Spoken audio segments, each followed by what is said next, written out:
guys, welcome back to PT Breakfast Club. I haven't seen a Sasquatch video in weeks. We called this, right? Like you couldn't go 5 seconds on any social platform, or at least the funny thing is, all right, let's back up. Do you know what the most watched television episode ever was?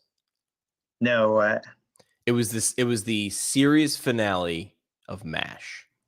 Oh, okay. So then you would normally say, well, that's ridiculous. MASH, I don't know, someone will correct me in the comments. MASH ended, in 1978 or whatever.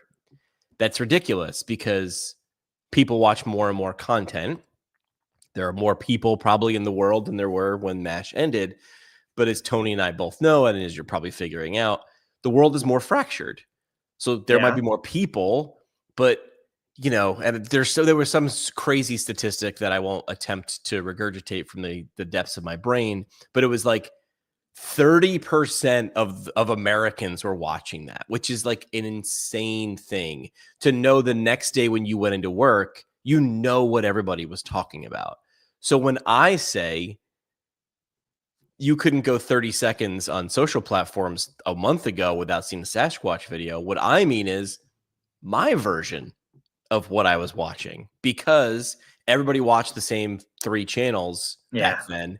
And now, even if you're looking at the same channel, like I'm on Instagram, I'm looking at Reels, what I'm seeing is different than what you're seeing, which is different than what Dave is seeing. So as we see our intro play out, we were talking about really like these Sasquatch videos, they're going to take over, and they did for a hot minute. But the idea was, what we really said was, AI generated content and your ability to create these characters from scratch where you would not have been able. I mean, I don't know how to create a wireframe or, do animations but now you have that ability because it's been simplified to just text to video.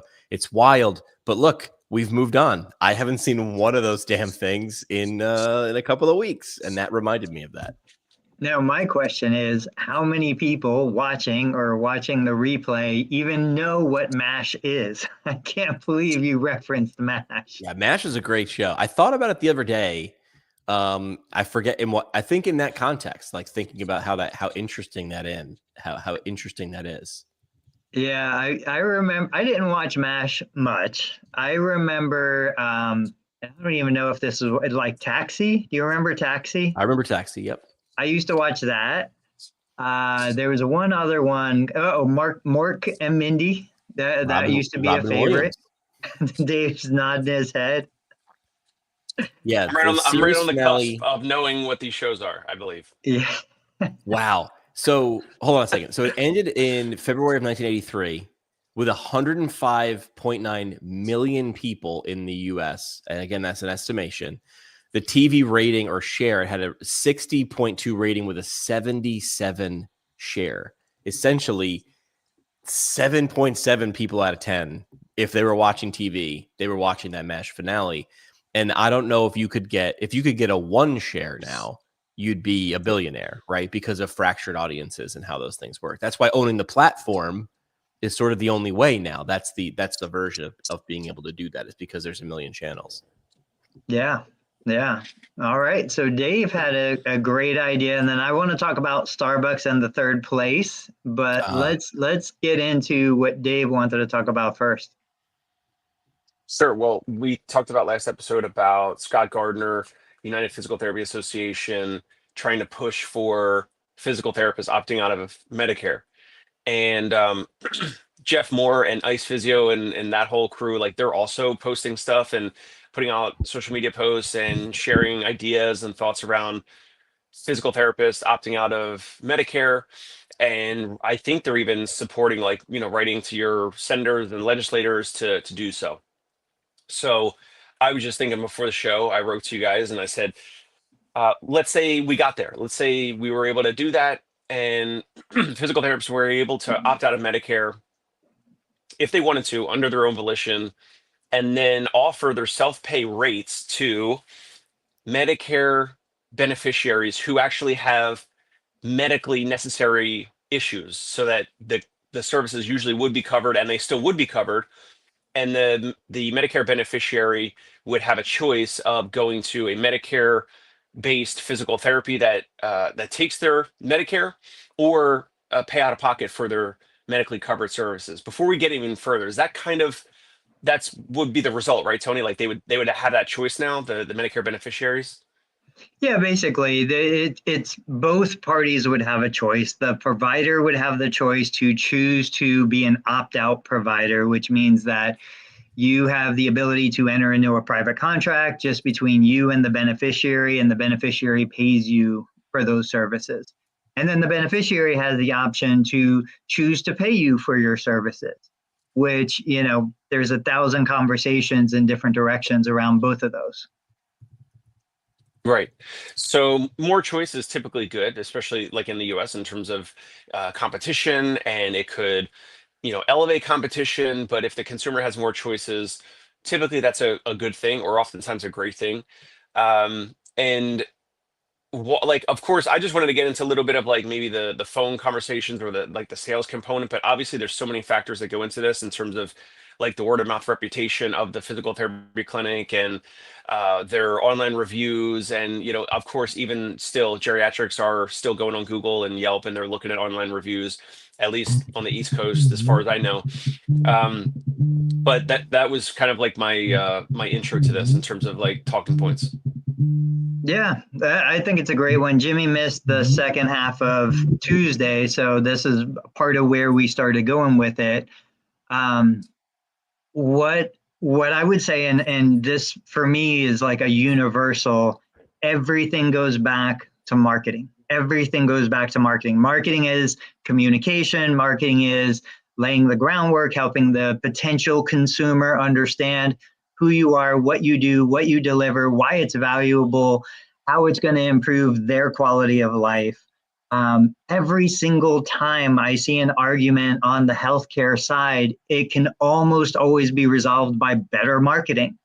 We don't get paid enough. Why? Because the consumer doesn't understand the value you're delivering. Market better, communicate better, they will pay you more. They will pay you what maybe you believe the service is worth. So to your point, what makes the difference between a Medicare beneficiary saying, I already paid into the system, I've already had money taken out of my paycheck for 40 years, and now I have a chance to use the benefit that I've been paying for, I don't want to pay out of pocket. Okay, that's totally fine. Like, the system is there to accommodate that person. But there's also the person who is like, I want something better. I don't want minimum standard of care.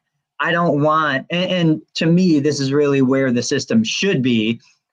If I'm a new grad, I just don't have the experience. No matter how smart I am, how great the school was, no matter how much effort I put in, I don't have the experience of a 10, 20-year veteran who's done advanced education, who's gone to, work with mentors, who's seen thousands of cases. So I think the conventional third-party payer system should be designed to allow new grads to gain work experience while getting paid on the job. Once you meet a minimum threshold and you're ready to move beyond that as a professional, and you can communicate that value through text, through video, through audio, through whatever, photos, then you should move out of that system, charge more, and help a different group of clientele.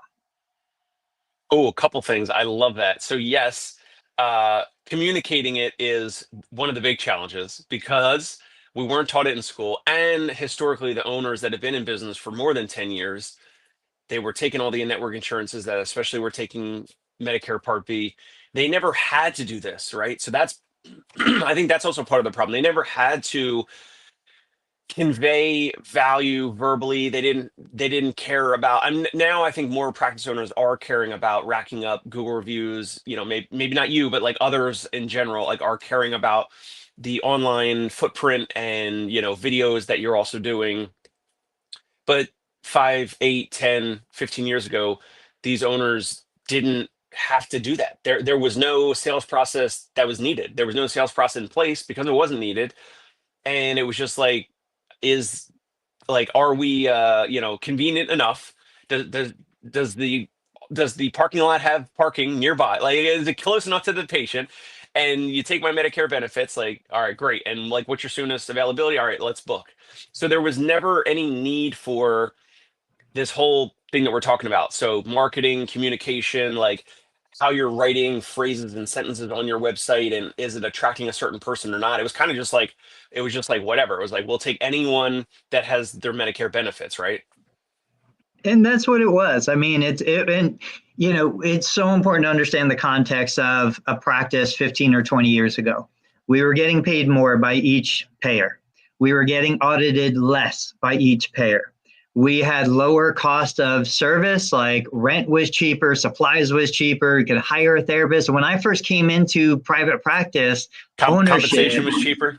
2021, I could hire a physical therapist with 10 years experience who was an amazing physical therapist for 21 bucks an hour, and I would be paying $2 or $3 an hour more than the hospital was paying. You know, so like those models could work at a time like that. Plus, patients, not talking Medicare, Medicare always had the 20% coinsurance, but other patients would have a $10 or a $15 copay, not a $50 or a $60 copay. Like, why are we still trying to force this idea of saying, you know, physical therapy today is comparable to what it was 15 or 20 years ago? It's a completely different world, but we're using the same language. I was just watching, I forget what channel it was, but they were talking to a local baker who made like cinnamon rolls and things like that. And she was saying, there is no way I could operate today if I didn't put all of my effort into social media. Like anybody could bake a great cinnamon roll. Doesn't take much, you know, a little bit of flour, a little bit of cinnamon, some sugar. But she's like, the difference is I learned how to use my camera on my phone, how to record videos, how to upload them to social media. She said, I, as a small business owner, can't afford to pay a media company to do it for me.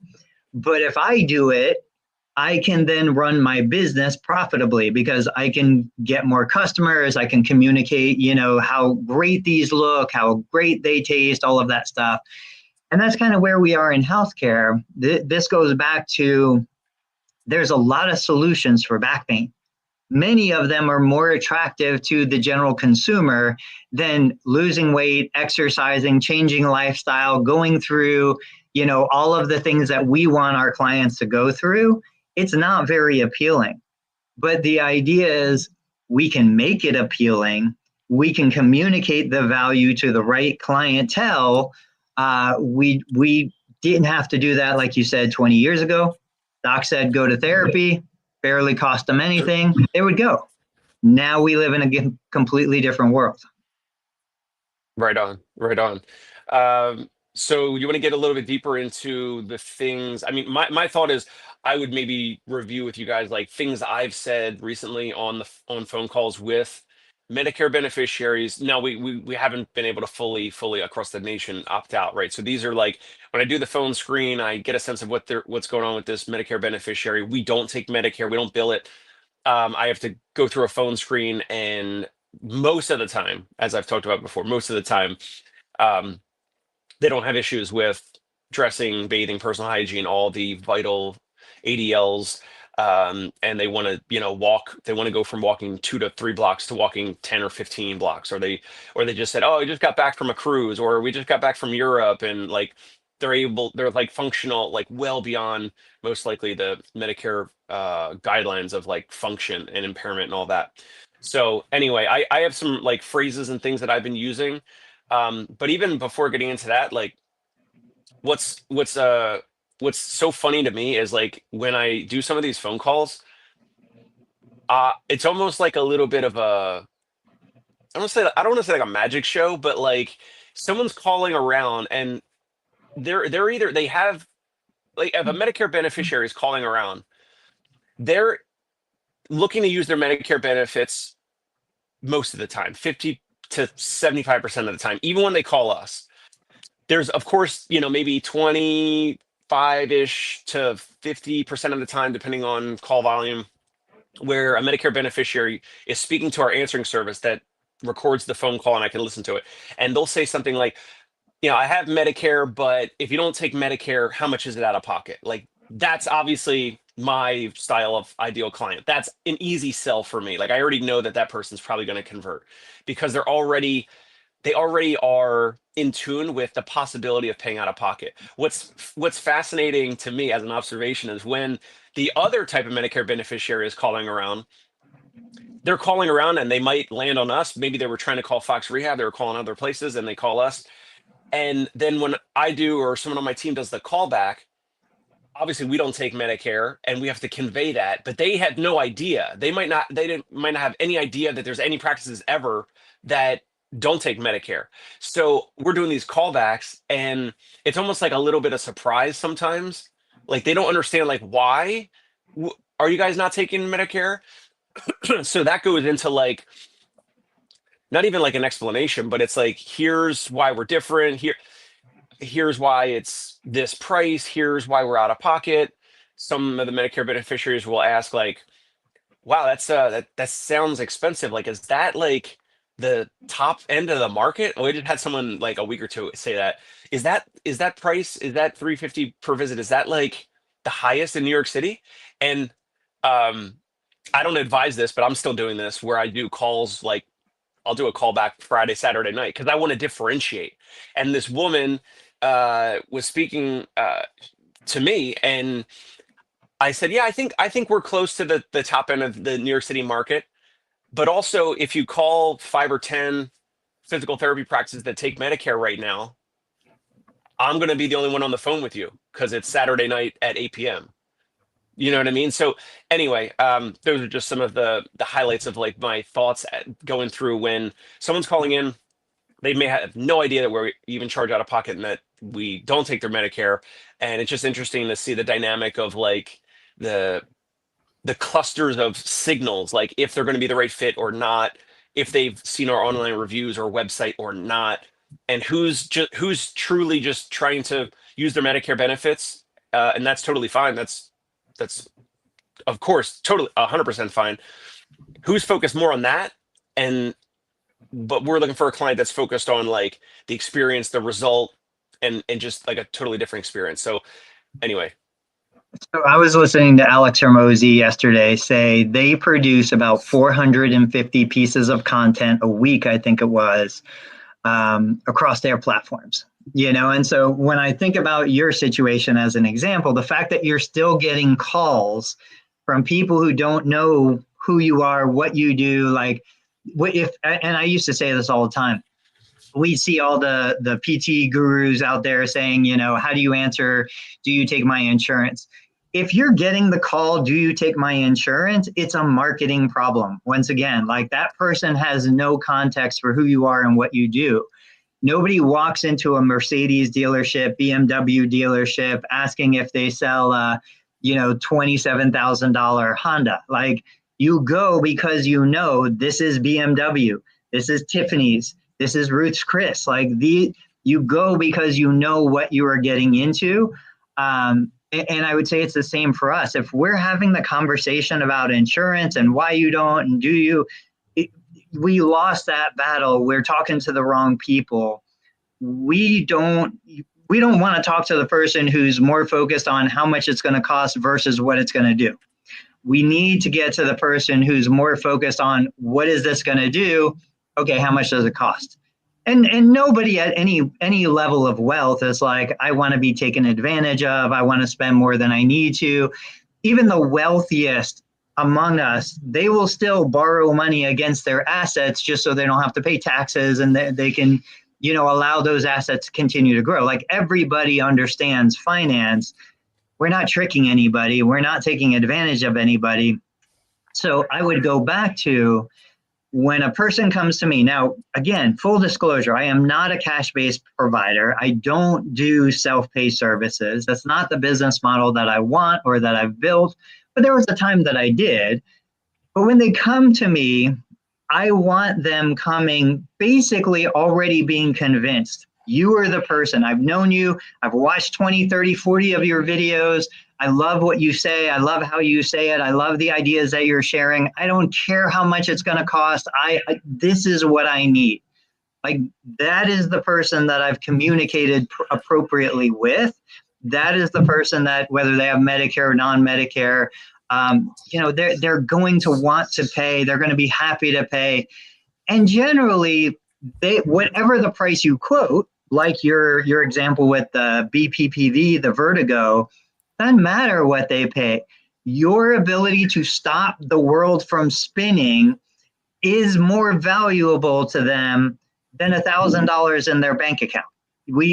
That is the value exchange. So you gave them something worth more than $1,000 that they gave you, and they gave you $1,000, which was worth more than the hour or the 30 minutes or whatever you spent with them. Both sides of that equation walked away feeling like they got more than they gave.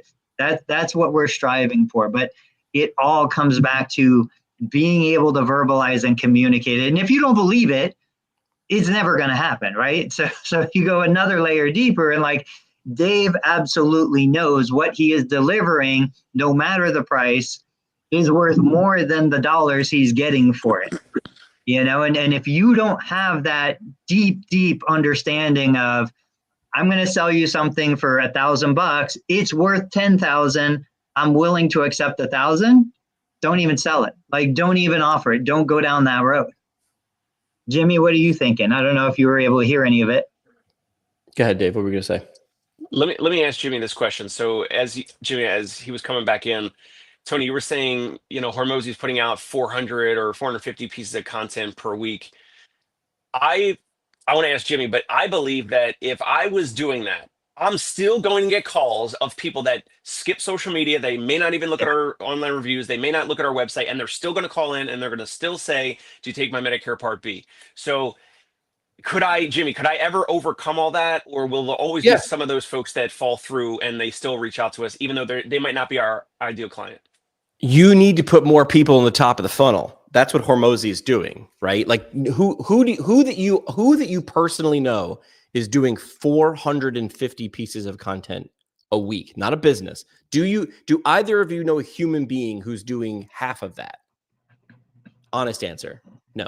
Who's the New York realtor guy? Who's the celebrity realtor guy? Ryan Serhant. Serhant, right. So like, how many realtors are in New York City, right?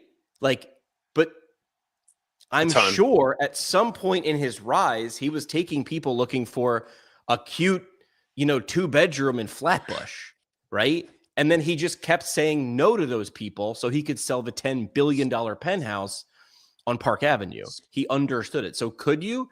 Yes, you could. It has to be your strategy. Like, it has to be your strategy. I made a prediction 3 or 4 years ago on this podcast that most mid to large physical therapy businesses, clinics, right? The IVs, the ATIs, but also the regional ones, like the ones that have like 15 to 25 locations. I said they will all have someone like, this is back when I was with Fox. I said they will all have someone like me. Not a marketing person, they're a communications person whose job is to create content at scale. I don't know any of them that have it. It confuses me, right? Because a lot of people that listen to this podcast, our streams, all when Hormozi's book comes out is all like, I'm going to do it. This is my thing. This is my thing, right? Those people are the small organizations, right? They're the Dave Kittles of the world. They're the people who have 4 or 5 employees, and they attempt to do it, but they cannot scale. It confuses me that the regional organizations who could hire an agency or bring someone on full time to say, you know what, we're going to do 450. We're going to do, our goal is 450. What kinds? Don't know yet. But 450 is how we're going to figure that out. We're going to work backwards into that number. I have yet to see an organization that does it. Sorry, I amend that. Outside of Rehab to Perform. That's the only one I've seen. I don't know what their number of pieces of content per week is, but that's the only one I've seen look like they said, this is our strategy to actually get there. Now, real quick, in the background. Real quick, an interesting aspect. After Dave and I talked Tuesday, I did a little research because I was like, I am supporting free choice. I want therapists to opt out. I want patients the ability to hire a therapist for self-pay rates. I was like, I wonder how impactful this fight would be. And so, based on the numbers that I could find, just a hair over 50% of Medicare aged individuals have Medicare Advantage plans, not Medicare Part B. And Medicare Advantage is not subject to the mandatory claim submission law, which means a physical therapist could treat a patient with Medicare Advantage with no association to the plan or to Medicare itself. So now we're saying, okay, of the global, US-based Medicare population, less than half actually have Medicare Part B. And any cash-based provider, like, how many do you really need? How many can you even possibly handle? So I'm like, again, I appreciate the fight. I like the idea. I want more freedom of choice. But I'm like, are we going to expend political capital trying to get a yes to have PTs added to a small list of providers who are eligible to opt out of Medicare? I don't think anything is going to change. I still think the greatest PTs on the market right now are already charging cash because they're not providing the standard of care anyway. They're outside that. Hang on, Jimmy. And the rest of the population, me included, I have no desire to opt out of Medicare. I have plenty of strategies to make more money delivering services to a Medicare beneficiary, and I'm giving away free samples at Costco is basically what I'm doing. So even if it's bad, it's still good enough. Jimmy, what were you going to say? So it just seems like we have professional organizations, right? You got APTA, you were talking about the UPTA. Yeah. They come in and they go, we're going to be everything that the APTA isn't. We're going to go after the real issues. And Tony's saying that one's not going to matter. I just don't think it is. It's not going to make a big difference. And yet you watch people rally around it. The funny thing is the journey's the destination for a lot of people. Yeah. We're going to fight. Hey, I'm meeting with my senator.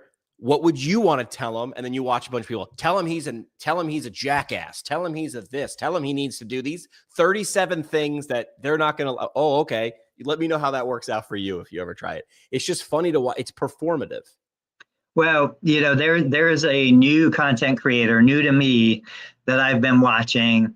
And one of the things that he brings up is when you're talking about like activism and fighting and all of these things, like there's a lot of examples throughout history of there's an activist group, they achieve an outcome, they get it, and now they're fighting the next thing. Like no major difference, no major impact. It's okay. Now they're going on to find the next thing to fight. Like they're just in the business of fighting for things. But it doesn't even matter when they win the fight, because then there's a new fight and another fight and a fight after that. They're not fundamentally changing any of the structural problems that were going on before. Right. Somebody, because I worked with a lot of nonprofit organizations. I wasn't working for a nonprofit. I worked with them. And somebody said, well, yeah, man, in the history of our nonprofit idea, only one has ever achieved their goal. I said, which one? They said, March of Dimes cured polio, moved. And then essentially we're just like, all right, we really don't know what to do now. So we'll do other stuff. We'll work for kids. When you take on a fight that's so big that it would take generations to figure out, it's all just one little fight after another, right? I mean, yeah. Dave, were you going to say something before you cut out? No, I mean, I think that's part of the consideration. Tony mentioning like, if this were successful, then of course there's going to be another fight. And yes, it kind of comes down to like the pre-existing challenges with insurance or the third-party payer system. But I was just going to go back to the top of the call in regards to like some of the things that like we've said, or like, I don't know if you guys wanted to go into that, but like that's something that I think obviously we're not taught and is outside of the comfort zone of most physical therapists and practice owners. And I mean, one simple thing is like for someone who's a Medicare beneficiary, like again, these practices never have had to do this. They've never had to pitch or be salesy or here's my core service that used to be covered by Medicare or a covered service or another third-party payer. Here's the core service that used to be basically free. You already paid into it, like you said, Tony. But now I have a dollar amount attached to it. I just think if this were to successfully go through, if physical therapists were able to opt out, yeah, I don't know. Like all the big chains are not going to opt out, right, Tony? Like it's not No, going to no. change much. And that's the function of them. Like they do an amazing job at delivering services at scale. There's zero doubt. I would never want them to go away. I have zero, negative sentiment toward them. I think a big step in the right direction is what you did, Dave, when you created that framework of this is what we're going to do, this is how we're going to solve your problem, week 1, week 2, week 3, and you laid that out for your client. Because now what you did was you effectively built something on paper, something tangible that the client can look at and they could say, yes, this is what I want. I want to buy this thing. You made it real. You gave it substance. It was something that they could like kind of bite into and understand, as opposed to the arbitrary, well, come in, your doctor said 2 times a week for 6 weeks, we'll do 12 sessions. You have no idea what we're going to do. You have no idea who you're going to see. You have no idea, are we going to work out? Are you going to massage me? Are you going to lay me on a plant? Am I going to be balancing on a physio ball? Because you see all these crazy things across social media. If we take control back over of the narrative, at least for our company, your company, and we create this tangible thing that a consumer can buy, I think that is a big aspect to the difference between Medicare covered services, I'm going because Medicare is paying, versus I'm ready to go past that. Dave's back in the closet. Turning more into the fight. I got this text from a friend just the other day, and this guy's a professional. He said, I had a session with a gym trainer the other day, and on his shirt in huge letters was DPT. He knows me, so he knows what letters. He got a side D. He knows what my letters are, right? Because that's what we do. We collect letters, and it's good to do. And I just said, this is last night. We were talking about this a year ago. And I said, yeah, there's been lawsuits and stuff like that. They're doing it on purpose. Not a whole lot of physical therapists can do other than sue. And he just goes, it sucks. I feel like they're misrepresenting their skill set. This is a guy who was going for an outcome. He was expecting a trainer, and he was seeing this and going, hang on a second. He knows the deal. And he's like, but you're not that. Why are you saying everybody here might think that you're that? And that was the big fight. That was the Rage Against the Machine a year ago. Where'd that go? And even if it did, what would it, all the time, effort, and money, especially the money, what could you have done if you poured that into something else? Here's the thing. This is why I'm changing what I'm doing in the profession. This is why you might have noticed I do a whole lot less of everything I did. This month is 10 years of this podcast. Of my podcast, you would have thought I would be doing like some big campaign. I'm exhausted. Here's why: because I listen to people like Dave and I've listened to people like Tony. And here's what I've come up with: they don't want the solution I have. The thing that I like to do, and I think I do well, doesn't get the results for the people who want it because they want it, but they don't commit. I've worked for large organizations. I get hired. I talk myself into a job. And then I lay out the plan and they go, that's it's too much effort. I was like, but, and then I heard a great line. This is a great line. Dave, this is a line for you. When someone says accountability, follow through. What do you got? When someone says it's too expensive, you put your papers down. You're like, I am very sorry. I appear to have overestimated how important it was for you to solve this problem. That was a Chris Doe line. This website's going to be $15,000. $15,000. I got a buddy who can do it for buddy's son who can do it for $1,500. You stop. I have appeared to have overestimated how important it was for you to solve this problem well. You can have a website, or you can solve. What does your website solve? It gets the right people the right message and filters the right people out. That's one function of your website. So anyway, long story long is, I'm exhausted, man. People, what do we want? Change. When do we want it? Now. What are we willing to do to get it? Yell. All right. I'm done yelling. Like, I'm done. I'm out. It's too exhausting. I come back 10 years from now, we're going to have the same problems, right? Well, because it's just easier to argue and fight and go back and forth. I've shared posts before, and it took me a long time to come to this realization. The easiest thing for me to do is come out, announce to the world that I'm going to revolutionize physical therapy, that I'm going to build, a $1 billion physical therapy practice, big goals, big aspirations, big ideas. Why is that so easy for somebody? Because you're expected to fail. When you fail, you're the hero. There's zero expectation that somebody in private practice is going to do that. But you get all of the joy, all of the dopamine, all of the excitement of making these huge claims. And like I said, when you fail, it's the expected outcome. Now, the hard thing to do is say, you know what, I'm going to build a sustainable business that gives me the lifestyle I want for my family, that's completely achievable, that I've seen other people do already.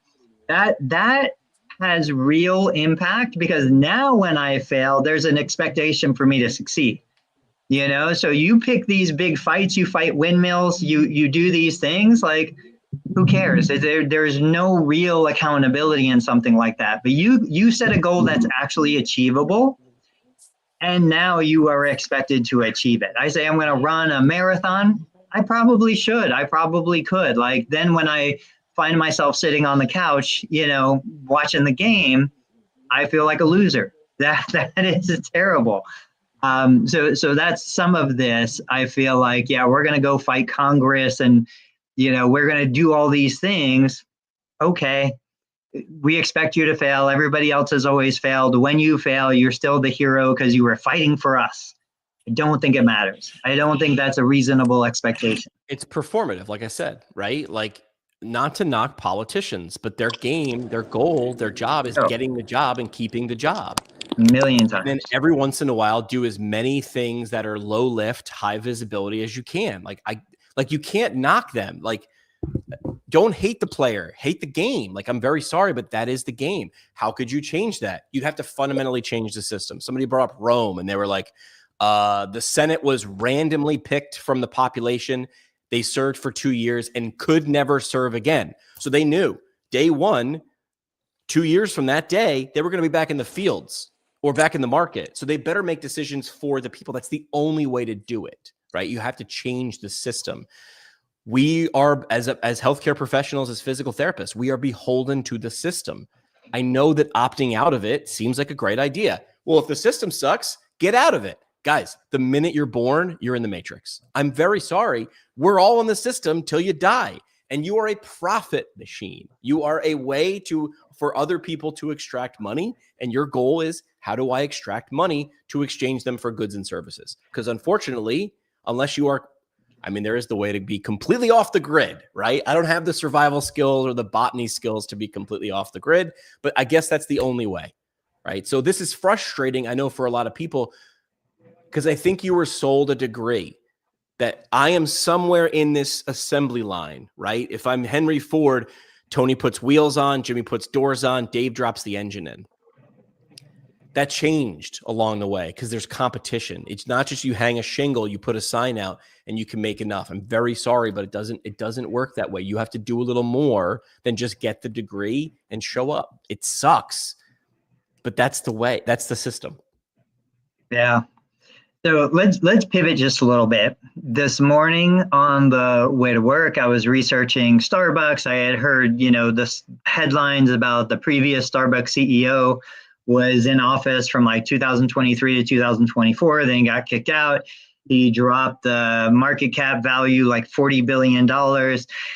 And this all kind of started resonating for me because one of my family members went to pick up a Starbucks and she was like, there's no seats there. This is just coffee.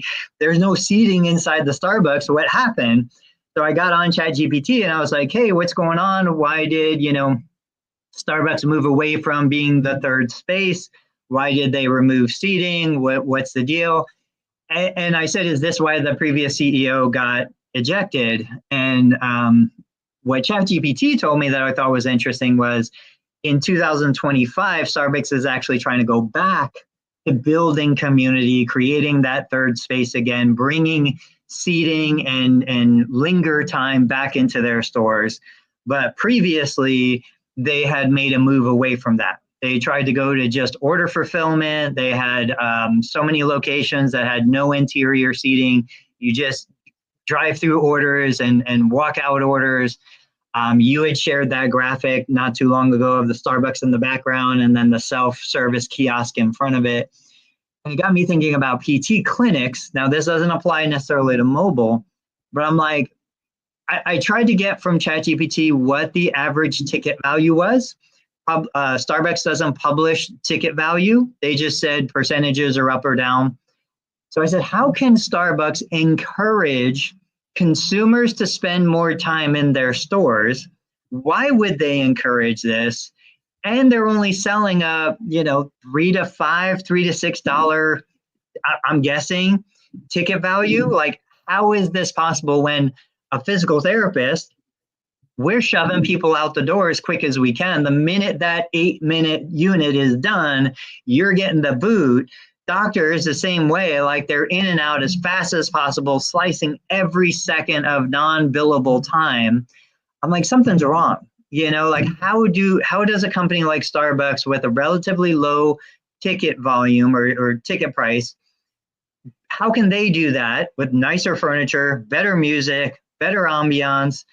And a physical therapy clinic like me is not doing that. What is your first thought just off the top of your head?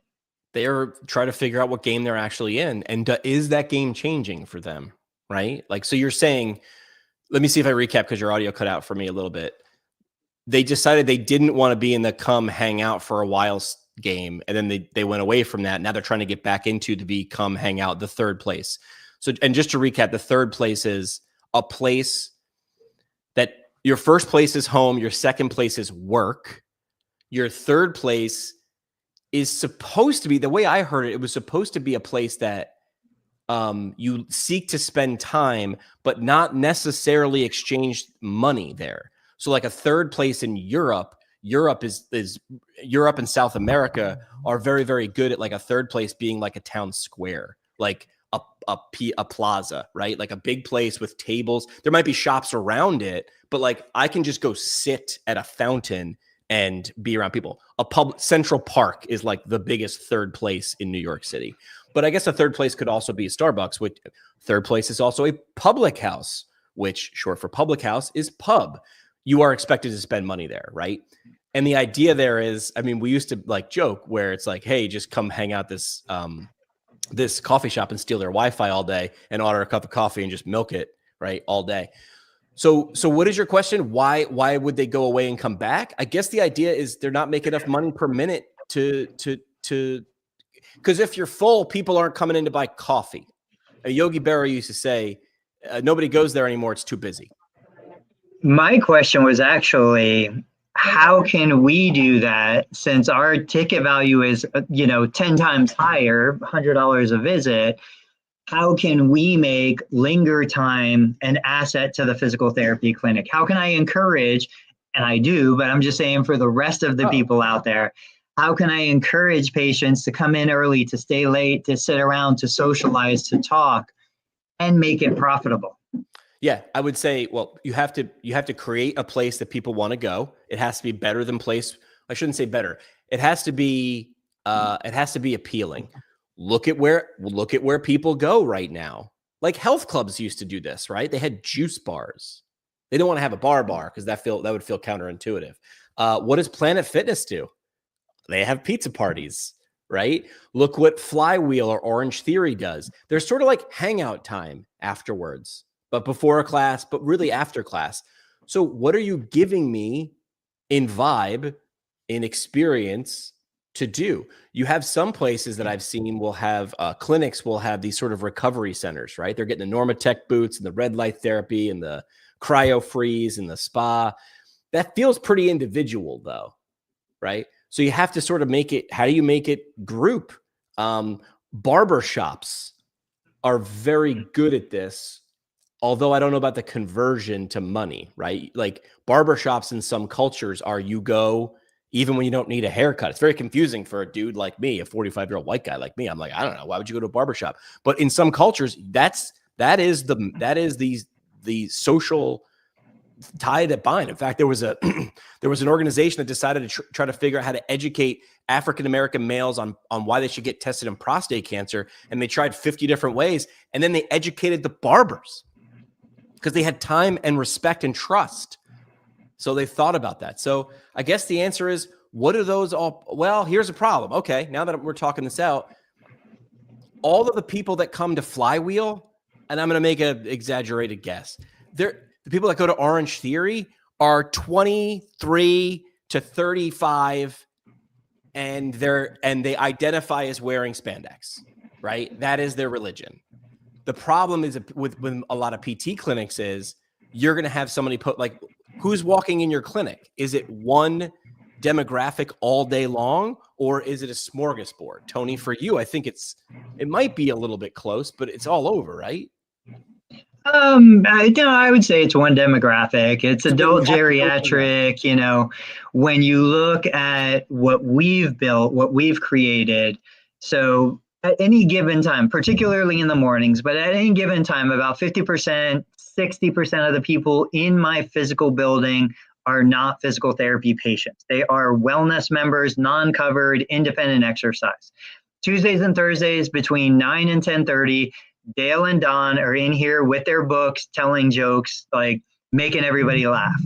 Monday, Wednesday, Friday between 9 and 11, we've got another group, different kind of subculture to Dale and Don, but they're in here. They're neighbors. They're socializing. They're talking about, you know, who did this and what are they building there and what's going on down the street. So we have that sense of community. Now, when I look at what ChatGPT said, which these are pretty generic, you know, it said, okay, you look at the PT lounge concept, imagine a waiting room with a cafe, coffee shop, things like that.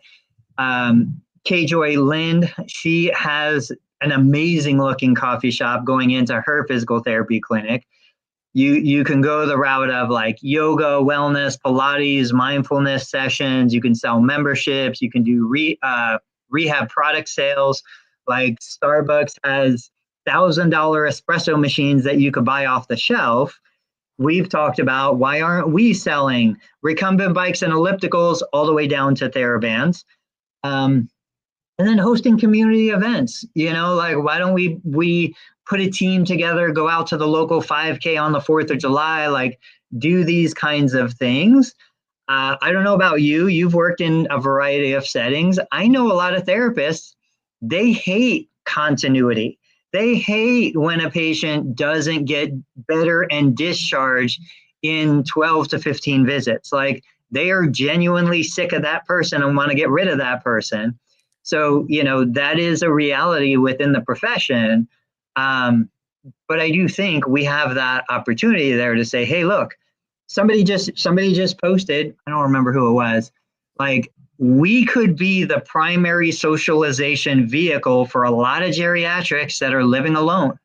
Or I can tell you right now, I've got 5 people who come in solely for the reason that it gives them a break from taking care of their mom or dad or somebody else in the family. Like this is their mental reprieve from that. What were you going to say?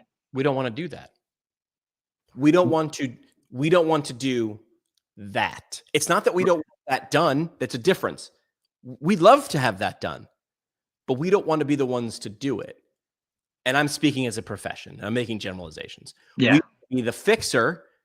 And then I want to go, when I close my chart or move my laptop to the next patient, sort of don't want to see anymore because then I got to deal with you, or I have to keep being the provider. I have to keep providing.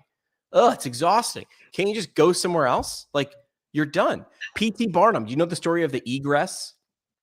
Tell me. PT Barnum used to have a sideshow. It was a tent. The tent was long. It had different rooms. You walked in the first one, bearded lady. Second one, sword swallower. So you paid a nickel and you walked in and you saw all the freaks. Problem was, he didn't think this into the system. Some people would walk all the way to the end of a tent and see the exit sign and go, yeah, but I just want to hang out. So they'd go back to the beginning. They were able to freely go through the maze and back to the beginning again, and they'd spend all day. And the problem is now you can't put more people in.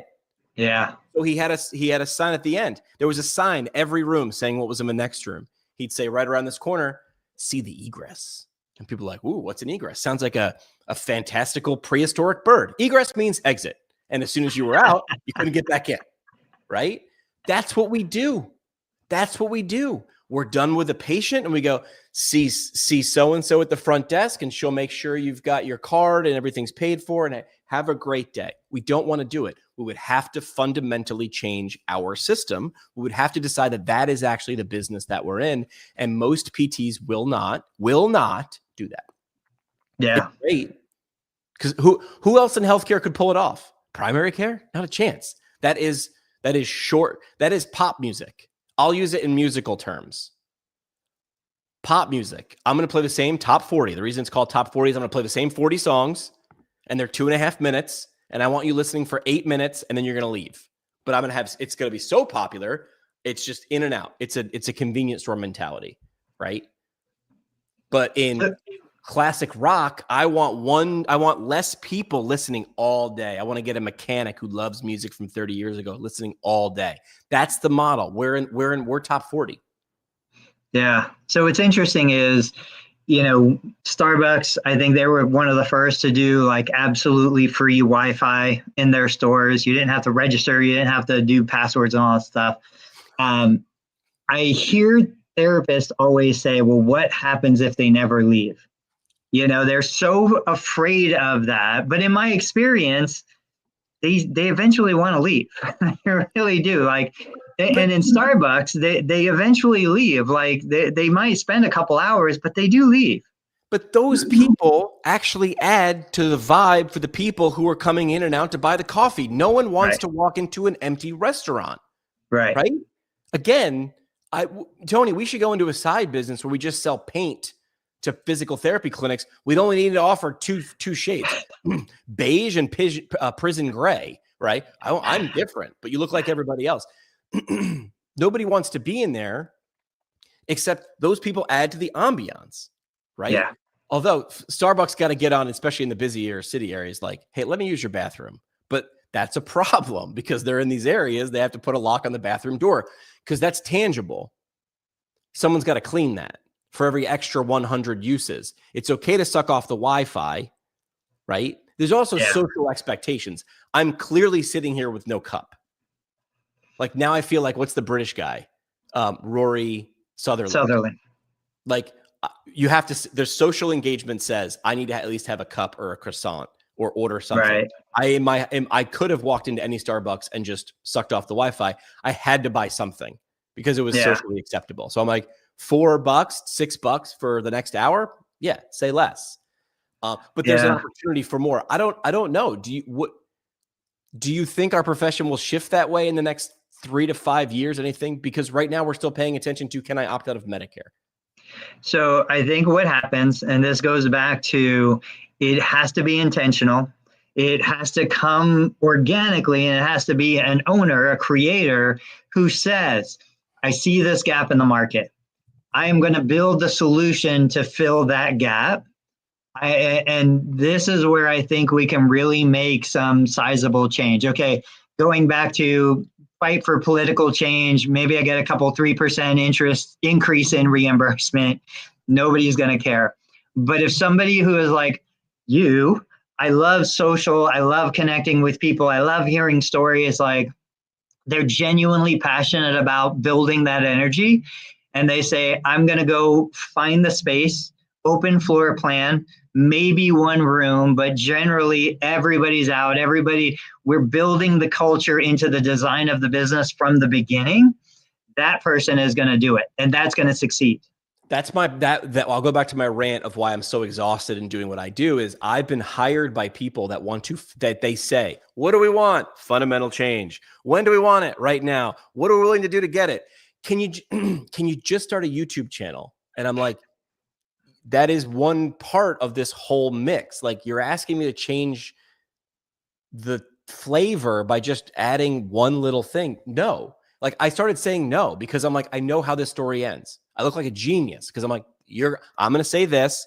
You're going to say you don't have the time, effort, or resources. And I'm going to say, then you're going to keep doing the same thing and you're going to keep getting the same result and you're going to be confused by it. Does that sound familiar? It does. Do you want to see someone who's actually doing it? Yeah. Tell me what you think about this physical therapy clinic's website. Okay. I mean, it's beautiful. It meets a certain aesthetic. It's clearly talking to a very specific clientele. It's not even a physical therapy clinic. This is Mind the Mat, Pilates and yoga. It's a studio in one of the most expensive zip codes in this country, Alexandria, Virginia. It's owned and run by a physical therapist who's a friend of mine, so I'm biased, Megan Brown. Megan understood. She was a neuro PT, and she was like, but I want to treat these women. She's like, I want these women in this area who have these problems. She should have, using air quotes, Megan, should have opened a clinic and said, I treat women with blah, blah, blah, blah, blah. Nope. She said, my weapon of choice is Pilates, and we don't offer Pilates unless we're in a group. We do groups. That's what Pilates is. It's better. Why? Accountability. There's a million reasons. Accountability, socializations. And Megan has a killer business, and people are going to look at it and be like, I don't understand how it works. I'm never going to do that. You won't. I call her the biggest Trojan horse in our profession. Nothing on her website says anything about physical therapy. She goes out of her way to, again, air quotes, not be a physical therapist. And she probably touches and changes more people's lives and movement, whatever they're seeking, than clinics who that they're in the business of physical therapy do. I will stand behind that. That's the thing. It has to be not part of the culture. Maybe you said this. It can't be part of the culture. It has to be the culture. Yeah. Like I've worked, there are clinics right now that I'm thinking of it, like Rehab to Perform. I don't know much about it. I've met Josh Funk, I think, once or twice, right? Everything I see says the same damn thing. We're for athletes. We're for athletes. We're for athletes. You come here, we treat you like an athlete. Everything looks like a combine. When you get there, you're not confused. You're not confused. So the wrong people, like Dave said, the wrong people never show up and ask for their do you take Medicare? They're like, we have turf floors and Normatec boots. They never ask because it is not part of their culture. It is the culture. So are you on TikTok? I forget. No, it doesn't do anything for me. Okay. It's actually pretty interesting. I don't do a lot on it, but there is just I've gotten into this algorithm of PT students and PT practice owners and listening to them. It's a weird culture that I'm getting exposed to right now. It's a lot of complaining. It's a lot of, just stuff that doesn't make you as the professional look good or the profession in general look good. But one video that came up yesterday that talks to what you're saying is, it was a guy, he was the therapist, he was the patient A and patient B. And he was like, you go to conventional physical therapy, the patient says, hey, I've got a 70-mile race coming up this weekend. My knee's bugging me. What do I do? Of course, the caricature of the conventional therapist is like, you can't do it. We've got to stop, shut you down. And then he goes to the, I think it was like a sport performance therapist. And he was like, absolutely no problem. We'll clean up your mechanics and get you going. Now I'll say, like, it was a cute video. It was kind of funny. That is speaking to, the person who wants to not be shut down. I get it. I understand it. There's probably a better way to do it. But I'm guessing the TikTok population, this is what resonates with them. I'm fully out of being able to associate with anyone in that certain age group mentally. Like, I can't put myself in their shoes. I can't fully understand what it is that they're looking for. Yeah, I get it on one hand, which is like aren't they doing exactly what I just said, which is like, we don't do this, all we do is this. Yeah, and it was good. The putting down to pick up part is the taste in my mouth, which Agreed. Is like the trashing someone else. Like the radio station I started with was my hometown radio station. It was an alternative rock radio station, a station I grew up listening to. Another radio station from another company launched in the same market. And it was a robot. There were no live people. So in between every song, it would take shots at us. They're not real. They would take shots at us by name. right? And our boss brought us in the room once we found out about this, and he said, here's our strategy. We never talk about it. We never talk about it. They don't exist. You don't punch down. If you're superior and you're talking about conventional physical therapy from a pedestal, you're punching down. You're punching down. The minute you start punching down, I immediately know that you're not good and you're inferior. You feel inadequate. You feel, imposter syndrome. Well, we do this. Don't talk about you. Don't talk about conventional physical therapy. Talk about the person hopefully watching. What do you want to do? What do you want to become? What do you strive for? Right? The minute you're talking about the other guy, don't date him because he's this. The girl's just going like, you're not talking about me at all. Right? And I use those analogies, but that's it. Yeah. I totally agree. You shouldn't even be thinking about it. It shouldn't be on your radar. It doesn't affect you in any way. So we're at the hour. Let's do parting shots. I'm going to say, too bad we lost Dave. I've been having a bunch of connectivity issues myself. But the conversation that Dave initiated is so important. It's not about who or how or what is going to pay for the service.